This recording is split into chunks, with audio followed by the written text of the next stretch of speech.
Have you ever wondered what it feels like to be trapped, buried alive, with no one to hear your screams? Beneath the shimmering lights of Manila Bay, in the shadow of an opulent structure built for art and culture, hundreds of workers met a fate too horrific for most to even imagine. The walls of this monument are thick, cold, and silent, but they hold a secret far darker than concrete and steel. On certain nights, when the wind howls through the empty halls of the Manila Film Center, witnesses claim to hear the unmistakable sounds of muffled cries, frantic pounding, and voices begging for help. Yet, there is no one there. How could such a prestigious place become a tomb for the forgotten? What malevolent force allowed the show to go on, even as bodies were entombed within the very foundation of this grand edifice? This is not a story of ghosts created by the imagination, but one forged in the very real, suffocating terror of human negligence, ambition, and death. By the time you finish hearing this story, you may never walk through an empty building the same way again. The Manila Film Center's haunting legacy is more than just an urban legend. It is a chilling testament to what happens when vanity, power, and desperation converge, leaving behind a curse that lingers to this very day. Dare to listen further. The Manila Film Center stands as an imposing structure along the coast of Manila Bay, in the heart of the Philippines' capital. Conceived in the early 1980s, it was the brainchild of Imelda Marcos, the infamous First Lady known for her opulence, excess, and ruthless ambition. The center was meant to be a symbol of cultural sophistication, a palace for film and the arts that would place the Philippines on the global stage. Construction began in 1981 under an impossible deadline, less than a year to complete what should have taken 3. Imelda Marcos demanded that the building be finished in time for the first Manila International Film Festival, a lavish event meant to rival Cannes and Venice. No cost was spared, no corner left untouched. But what was spared was humanity. At the helm of this colossal project were thousands of construction workers, laboring day and night, underpaid and overworked, driven by the fear of government retribution. The site was chaotic, a relentless scene of sweat, noise, and machinery, with massive scaffolding towering like skeletal fingers against the Manila skyline. Among these men was Antonio, a 28-year-old welder from a nearby province, who had left behind his young wife and child in search of better pay. Alongside him, Raul, his closest friend, a wiry man with calloused hands and weary eyes, worked the graveyard shifts, climbing perilous beams and sealing metal plates with molten fire. Yet, as the days bled into nights, and the weeks into months, there was a palpable sense of unease at the site. Whispers circulated among the workers, about the hurried pace, the lack of proper safety protocols, the looming fear that something, anything, could go disastrously wrong.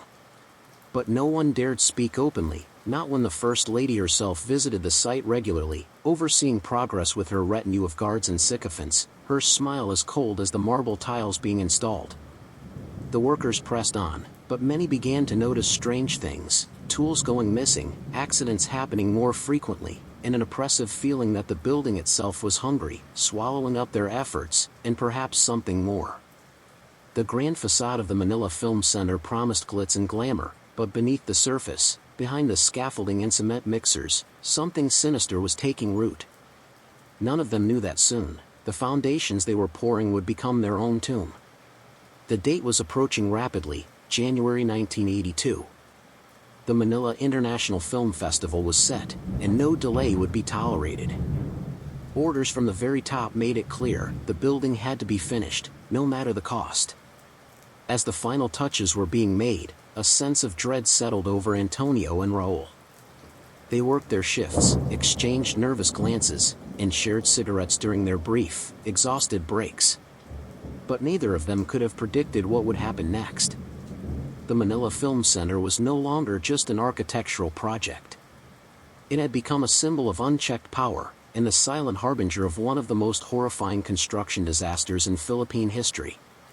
It was the early hours of November 17, 1981, a date that would become etched in whispered tales and chilling urban legends. The night was oppressively humid, the air thick with the scent of wet cement and diesel fumes. Dozens of workers, including Antonio and Raul, labored under the skeletal frame of what was to become the grand lobby of the Manila Film Center. towering steel bars jutted from the ground like the ribs of some massive, unfinished beast.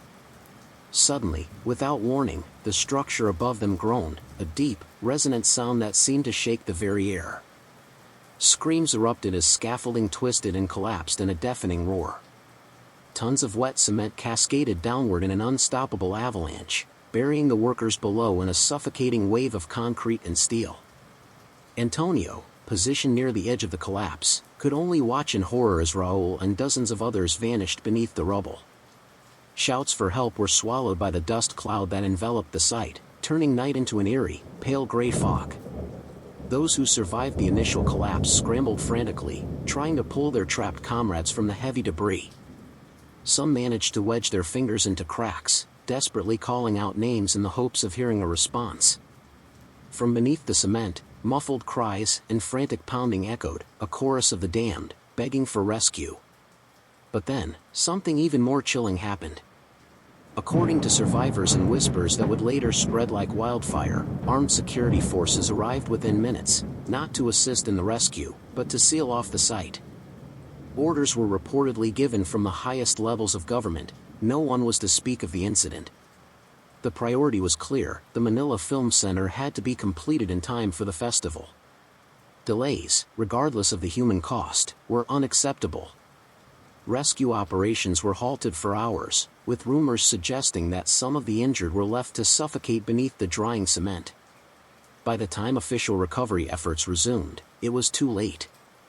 Many of the workers who might have been saved had already succumbed, their bodies entombed within the very foundation they had been building. Antonio wandered the perimeter of the collapse in shock, his clothes torn and soaked with sweat and dust.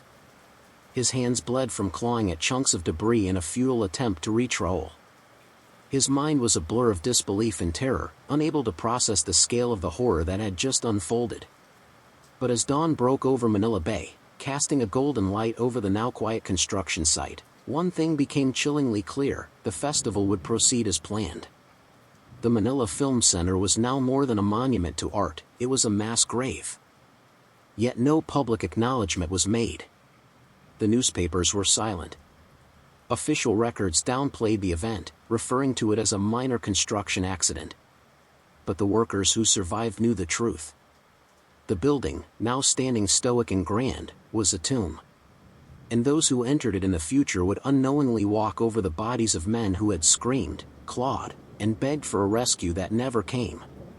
Antonio never returned to the site. He left Manila shortly after, unable to bear the weight of his survivors' guilt or the haunting memory of Raul's final, desperate screams. But the story didn't end there. As time passed, strange reports began to emerge from the workers who stayed behind to complete the project. They spoke of eerie noises emanating from the walls at night, soft, desperate cries, the sound of fingernails scraping against cement, and shadows moving where no one should be. And so, the legend of the Manila Film Center's curse was born, fueled not just by ghost stories, but by the real, unspoken horror of what had happened that fateful night in November 1981. After the tragic collapse, the Manila Film Center's construction continued at a breakneck pace, as if nothing had happened. The government, determined to present the festival as a triumph of Filipino culture, shrouded the incident in silence.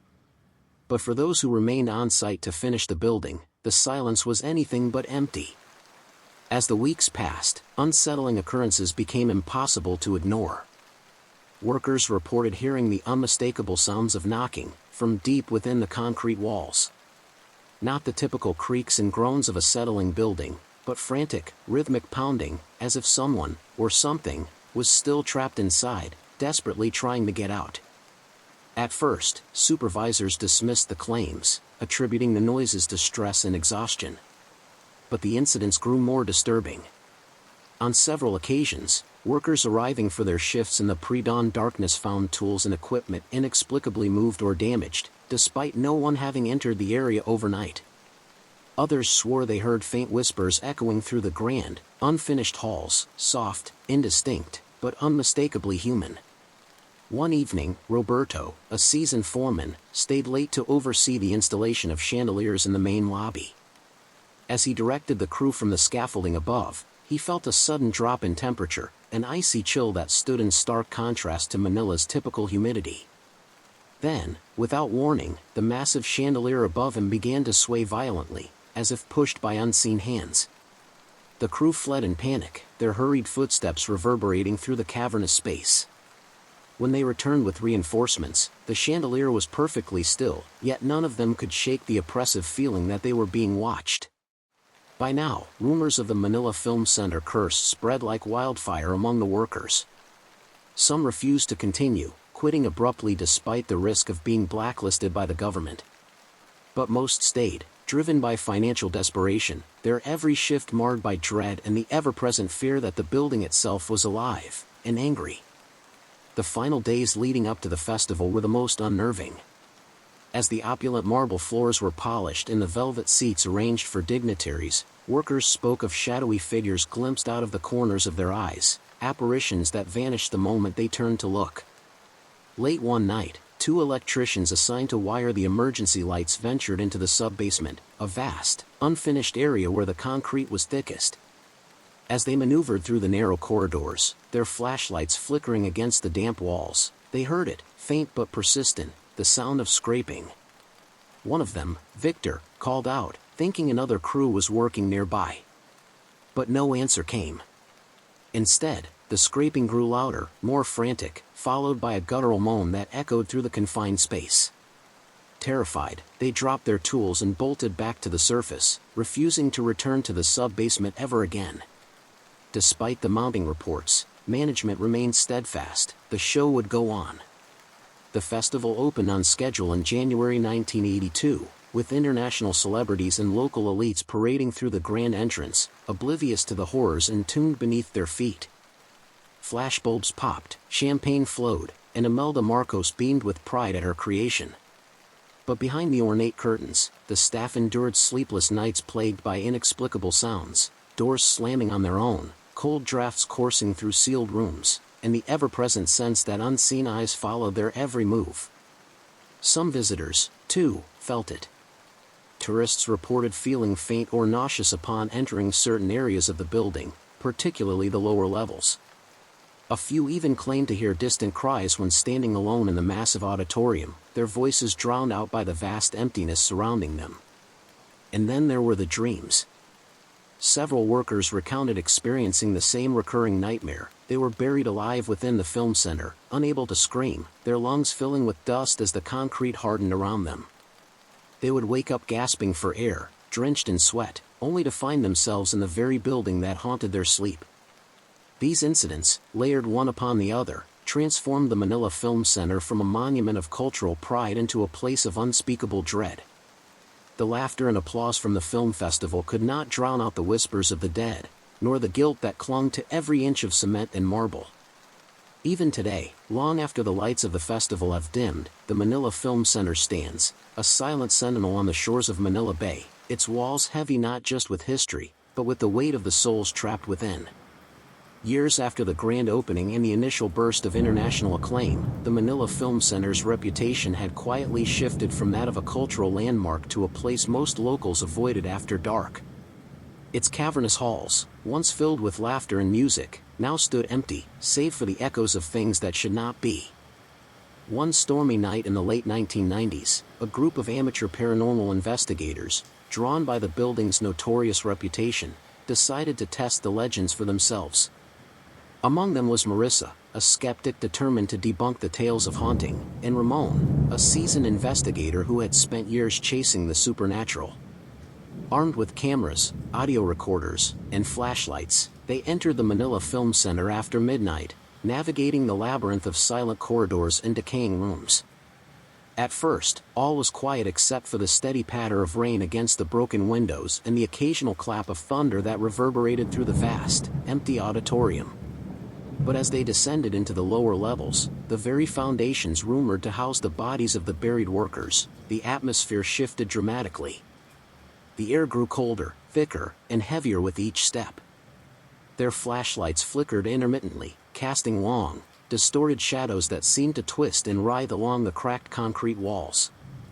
Suddenly, a sharp metallic clang rang out from somewhere deeper in the structure. The group froze. Probably just the wind, Marissa whispered, though her voice quivered with doubt. But then came the unmistakable sound, 3 deliberate, heavy knocks, as if someone, or something, was pounding from inside the walls. Ramon raised his recorder and called out into the darkness, "Is there anyone here with us?" Silence. Then, faintly, almost imperceptibly, a voice responded, hoarse, ragged, as though strained through layers of concrete, "Help, me."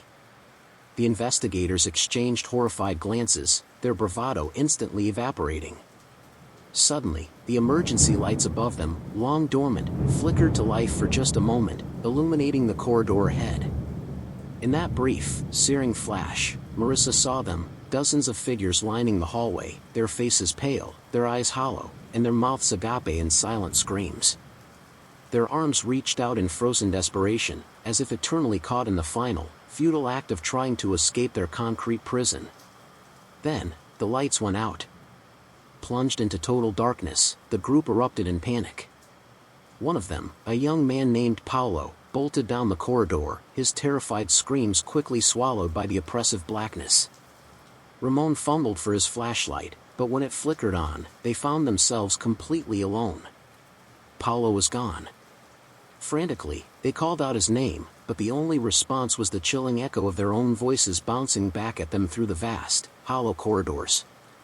Then came the sound that none of them would ever forget, the sickening, unmistakable noise of cement cracking, followed by a deep, guttural moan reverberating through the walls themselves, as if the building, no, the very souls trapped within it, were awakening in collective agony. Out of the corner of her eye, Marissa saw something move.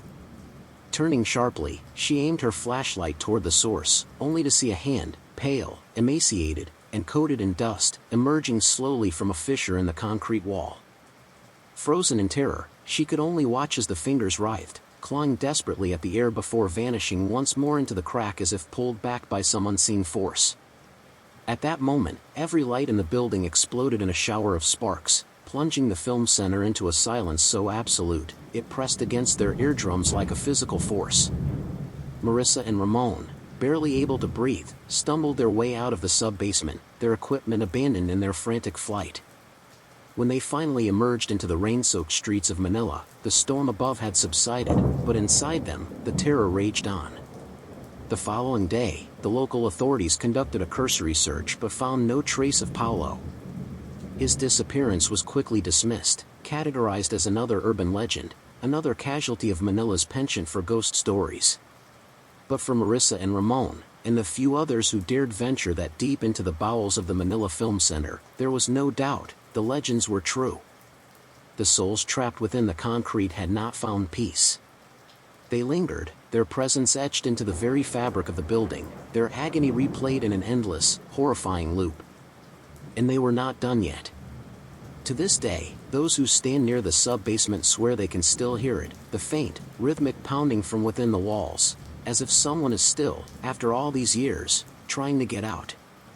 The Manila Film Center still stands today, weathered by decades of tropical storms and urban decay, its once opulent facade now faded, streaked with grime and forgotten grandeur.